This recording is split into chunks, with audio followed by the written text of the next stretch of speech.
Hi guys, I'm Rick. Welcome to my kitchen. Today I'm making cheesy Italian pork chops. Alright, I'm starting out in a large bowl, and I'm going to put about 4 tablespoons of olive oil in. I'm just eyeballing this. Alright. Now I'm going to add in 2 teaspoons of dried thyme. This is another quick meal idea. You have a busy day at work or just a busy day you want to get done. I'm going to add in a half a teaspoon of garlic powder and a half a teaspoon of pepper. And I'm using my pepper grinder, so I'm just going to guess on this.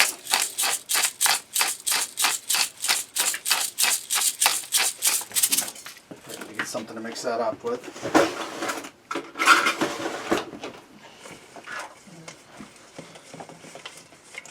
Alright, now I'm going to switch things around here. Now what I have here is I have some boneless pork chops that I cut from a pork loin. I'm going to go ahead and I have them on a large baking pan that I sprayed down with some cooking spray. I'm going to go ahead and spread some of this, brush some of this oil spice mixture on them.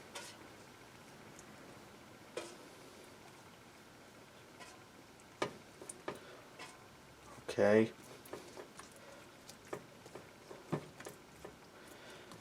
Now I'm going to set these aside for just now. Here's my brush. Okay, now in that bowl, that remaining oil spice mixture, I have 2 red bell peppers that I diced up. And I have 5 russet potatoes I peeled and I diced up.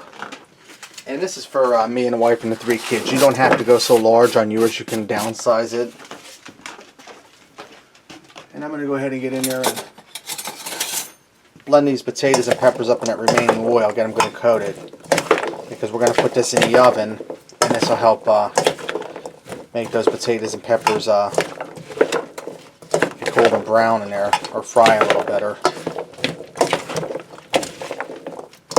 Like I said, guys, this is a quick and easy one. The hardest part about this is prepping the vegetables. And I have one of those hand dicers that you put in, you dice it up with it, push down. That makes it a lot easier than dicing them up by hand with a knife.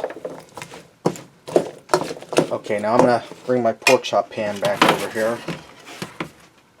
And I'm going to go ahead and lay these potatoes and peppers on the other half of that pan that's empty. And I'm going to try to spread them as thin as possible. It's going to be hard because I have a lot of peppers and onions here, or potatoes and onions, potatoes and peppers. Oh jeez, it's only Tuesday and already I'm a mess. I'm going to smush these chops over a little bit to make a little more room. And like I said, if you make a smaller batch of this, you won't have this problem.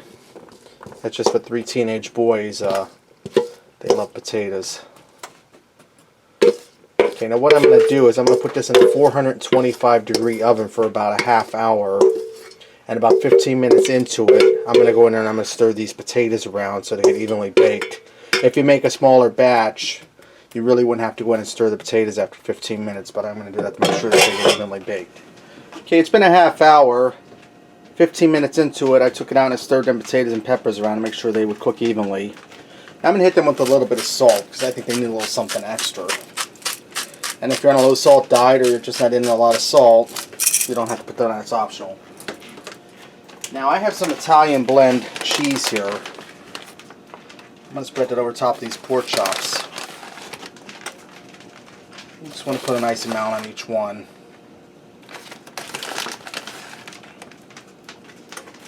My dogs are out here trotting around.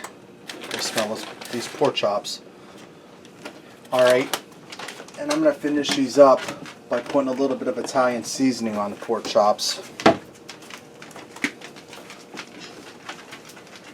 And you could use just about any kind of spice you like on them in the end here, but Italian seasoning has all of the Italian goodies in there, and these are cheesy Italian pork chops. So, okay, now I'm going to get them back in that oven at 425 for about 5 minutes till that cheese is melted on the chops, and this will be ready to go. Alright, this is all done and ready to go. My cheese is melted on the pork chops, potatoes are all done. Let's go ahead and fix up a plate and see what we got. Alright, there you have it. cheesy Italian pork chops. Give this a try. I think you'll like it. And until next time, I'll see ya.